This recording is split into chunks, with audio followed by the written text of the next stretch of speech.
AMRAP. How we doing today?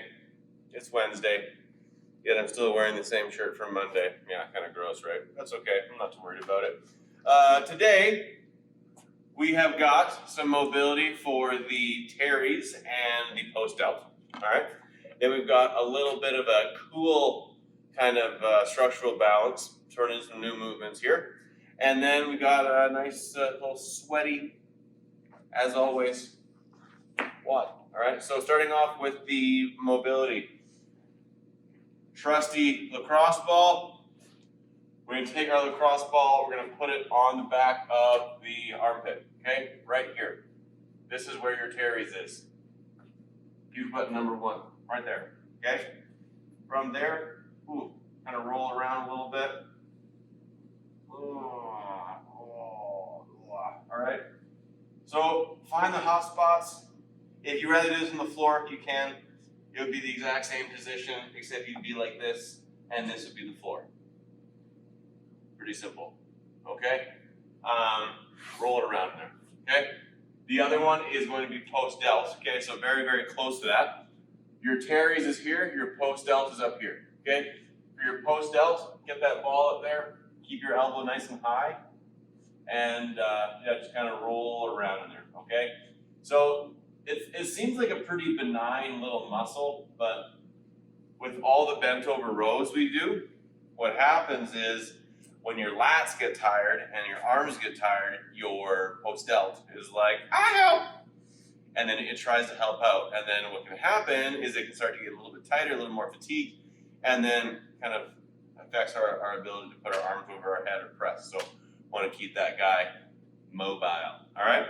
So that's all for the ball, just right here and back here. Colby.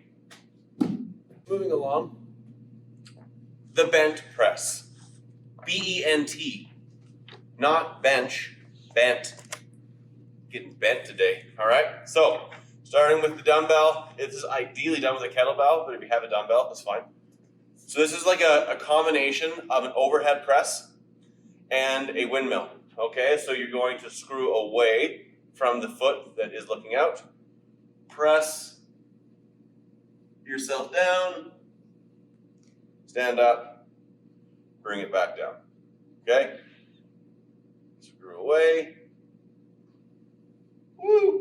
press, stand, back down, all right? So, you have your windmill, and you have your press. I'm kind of doing this both at the same time, all right? So you can kind of imagine this is like our slow snatch balance, okay? So the dumbbell is trying to stay as close to one place as possible, and as you move, you are moving around the dumbbell, okay? So I put 10 per side as the rep range. If you have a very heavy dumbbell or kettlebell, and you look at that number and you're like, there's no way I can do 10, then just change it, okay? If you're doing less than 5 reps, then do 5 sets instead of 4, okay?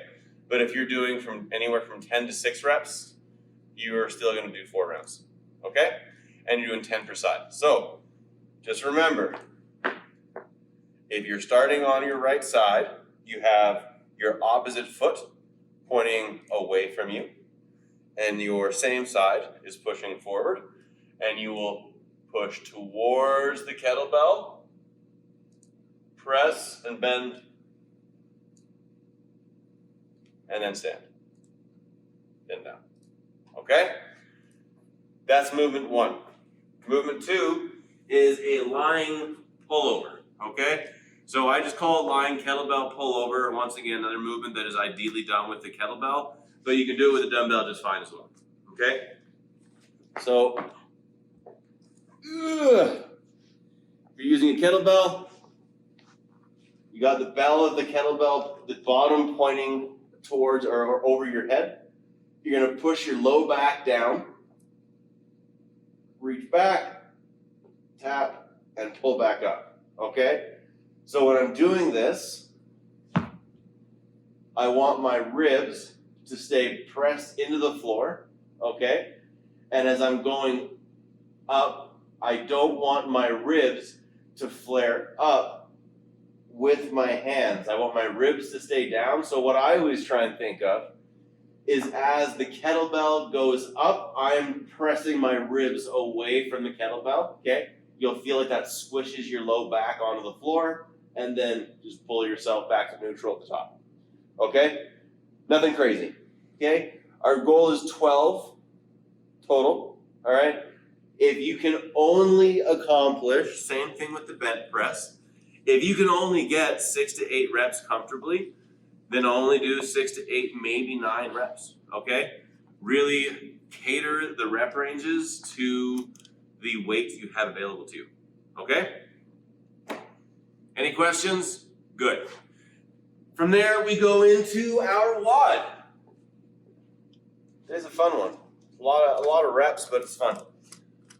This is one of those workouts where you're gonna get to a certain part of it and be like, fuck, I was just here, Jesus. Might as well just make this a 14-minute AMRAP or burpees. Shit. There's an internal dialogue of everyone that hates burpees. All right? Also known as the entire CrossFit community. So, it's a 14-minute AMRAP, doing 30 alternating hang snatches to start, okay? So, up to the hip, snatch, snatch, snatch, snatch, okay? For 30 reps, 15 per side. Once you're done those, if you are doing it with the kettlebell, do all 15 on one, all 50 on the other. And then we grab our skipping rope, 20 double unders. Then 30 burpees. It's a part of the workout that you're like, I was just here, okay? So as per usual, let's really try and concentrate for our burpees. Getting our hands down, feet out together, arch up, drive your feet so they're flat, stand, little hop, okay? That little hop is just high enough that you can slide your credit card under your feet, all right? If you want to, I'm not saying you have to, you can do a lateral burpee over your dumbbell. It's up to you. Good talk, all right? From there, 20 double unders. Okay? If you don't have your doubles and you do have a skipping rope, I'd like to see 15 single foot skips per side. Okay? All one side and then all the other side, not this. Okay? If you do not have a skipping rope, then let's work on these. I'm actually super interested to see how many people come back after doing these while they've been gone and just start doing double unders. Very interested. Anyways, that's all. It's just that easy, okay? So 30 snatches, 30 hang snatches, 20 doubles, 30 burpees, 20 double unders. All right? Go get it. See you tomorrow.